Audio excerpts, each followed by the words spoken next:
नमस्कार। आप सुन रहे हैं न्यूज़ पॉइंट पॉडकास्ट और मैं हूं आपके साथ सुषमा।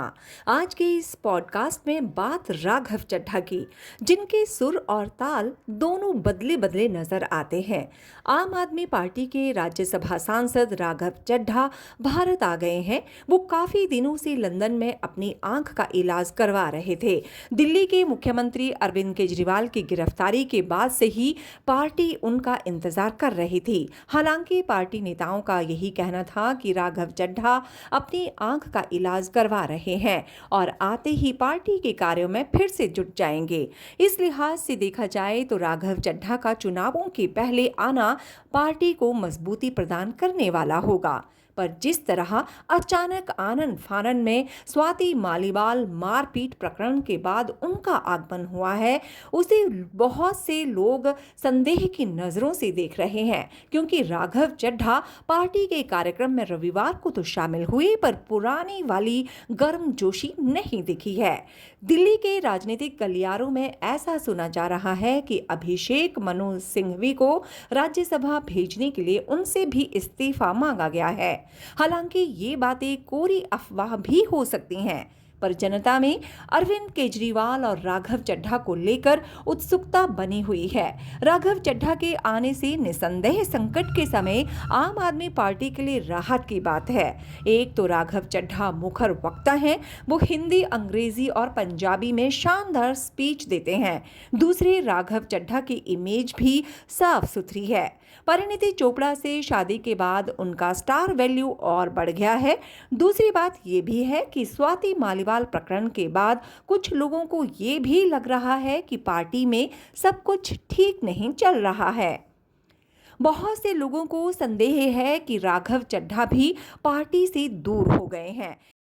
इस बीच राघव चड्ढा अगर दिल से पार्टी के लिए काम करते हैं तो ये आम आदमी पार्टी के लिए पॉजिटिव संकेत है।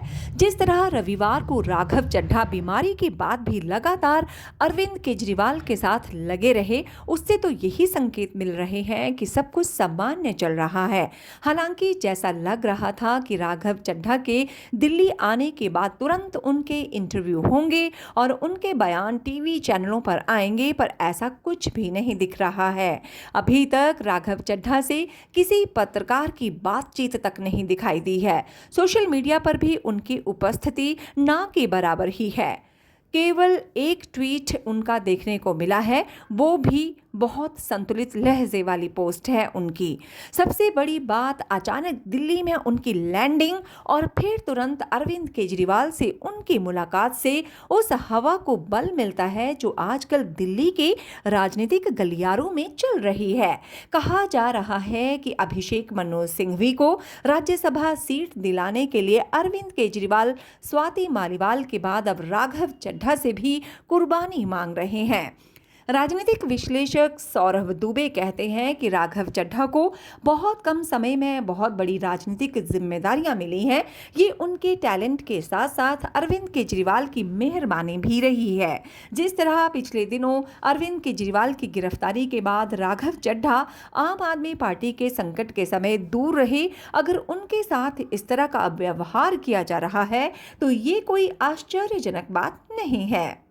राघव चड्ढा ने रविवार को एक ट्वीट किया था जिसमें उन्होंने लिखा, आज अरविंद केजरीवाल जी के नेतृत्व में आयोजित विरोध प्रदर्शन में पार्टी के साथ ही पदाधिकारियों के साथ हिस्सा लिया। दिल्ली में इस बार जनता ने इंडिया को जिताने का मन बना लिया है। राघव चड्ढा की एक्स हैंडल का एनालिसिस करने पर पता चलता है कि वो इंडिया के आने के बाद एक ट्वीट किए हुए हैं। रविवार को उन्होंने लंदन से लौटने के बाद अरविंद केजरीवाल से मुलाकात की है। केजरीवाल के साथ ही उन्होंने पार्टी के एक कार्यक्रम में शिरकत भी की। उन्होंने इसकी जानकारी के संबंध में एक ट्वीट भी किया है। इसके पहले उन्होंने अरविंद केजरीवाल की रिहाई के दिन एक ट्वीट किया है।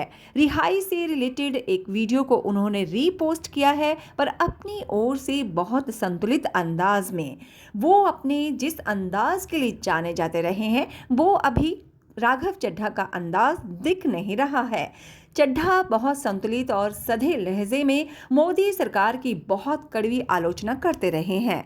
अरविंद केजरीवाल की उन वीडियोस को भी रीपोस्ट करने से अब चड्ढा बच रहे हैं, जिसमें उन्होंने पीएम नरेंद्र मोदी को जमकर घेरा है। जिस वीडियो में अरविंद केजरीवाल ये कह रहे हैं कि मोदी सरकार आतिशी, सौरभ भारद्वाज और राघव चड्ढा को भी गिरफ्तार करना चाहती है, उसे भी राघव चड्ढा ने रीपोस्ट नहीं किया है। स्वाति मालीवाल के मुद्दे पर जिस अंदाज में आतिशी और सौरभ भारद्वाज ने मोर्चा संभाला हुआ है, उससे राघव चड्ढा बचते हुए नजर आ रहे हैं। संजय सिंह ने आज ही पीसी करके कहा है कि मोदी सरकार अरविंद केजरीवाल पर हमला करवाना चाहती है, जिसमें उनकी जान जा सकती है। उन्होंने इस षड्यंत्र के लिए सीधे पीएमओ पर आरोप लगाया है। संजय सिंह और आम आदमी पार्टी के एक्स हैंडल ने इस पीसी को पोस्ट किया है, पर इसे भी राघव चड्ढा ने रीपोस्ट नहीं किया है। सुनते रहिए न्यूज़ पॉइंट पॉडकास्ट, आपकी आवाज़।